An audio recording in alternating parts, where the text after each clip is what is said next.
influence, il y aura un impact.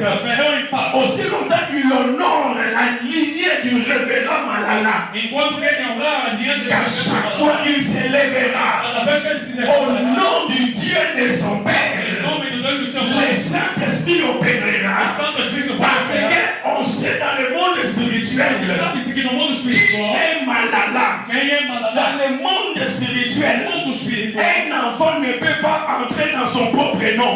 Mais un enfant dans le monde spirituel, il entre au nom de son Père. Et quand on porte le nom de son Père, parce que quand vous commencez le ministère aujourd'hui, il y a quelqu'un qui a commencé avant vous. Quelqu'un que les esprits connaissent. Quelqu'un que les démons connaissent. Quelqu'un qui a fait déjà un parcours. Et lorsque vous portez le nom de cet homme qui a déjà fait un parcours, vous serez automatiquement accepté. Beaucoup de personnes ne sont pas acceptées dans le ministère. Ils n'influencent pas le ministère parce qu'ils entrent dans le ministère sans adresse. Ils entrent dans le ministère sans repère. Alors qu'aujourd'hui, même le ciel et l'enfer, ils savent que le pasteur Montero a un repère.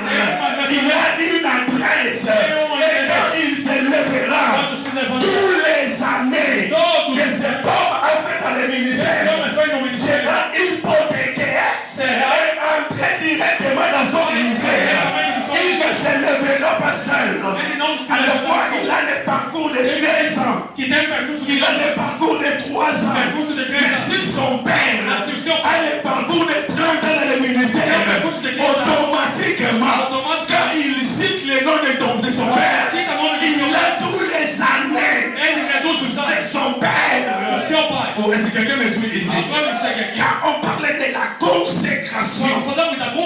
Ce n'est pas quelque chose qu'on prend à la légère. Dès l'Ancien Testament, quand le sacerdoce commence, le sacerdoce ne peut pas commencer sans la consécration. Le tabernacle est établi. Aaron ne pouvait pas se lever un matin et puis venir, il commence à servir. Dans le livre d'Exode chapitre 40, l'Éternel va dire à Moïse, consacre-moi Aaron et ses fils. Et Jésus, avant de commencer le ministère, il a fallu qu'il ait un Jean-Baptiste pour le présenter.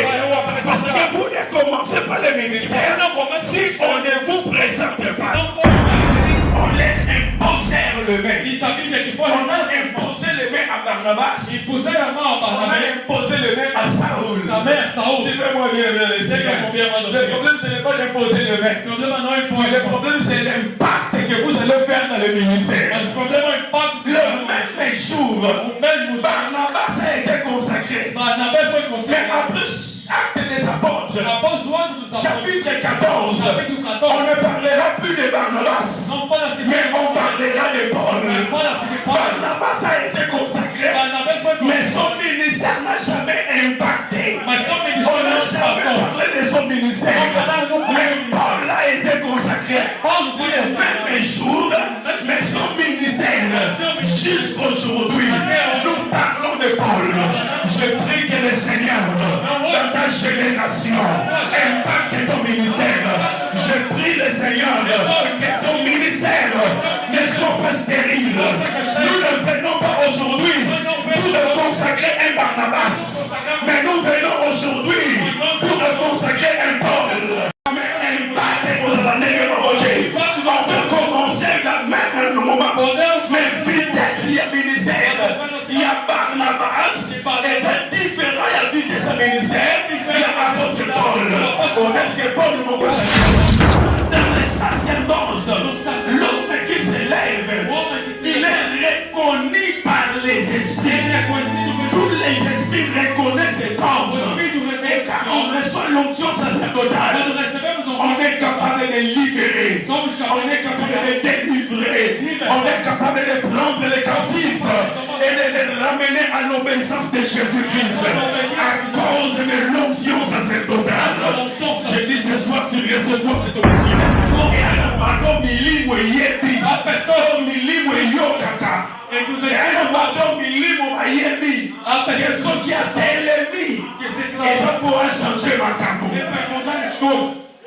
C'est dans l'onction sacerdotale. Jésus n'avait pas seulement un cœur, mais Jésus sur la terre, il a marché avec deux cœurs. Il a marché avec le cœur de l'agneau pour l'église, et il a marché avec le cœur de lion pour défendre l'église. On l'appelle l'agneau immolé. Il est lui-même le lion de la tribu de Juda. Donc Jésus avait ces deux cœurs. Et quand on reçoit l'onction royale, on est capable de recevoir ces deux cœurs. Tu es l'agneau à l'église, mais tu es un lion pour défendre l'église. Taboyiba o monzini asate.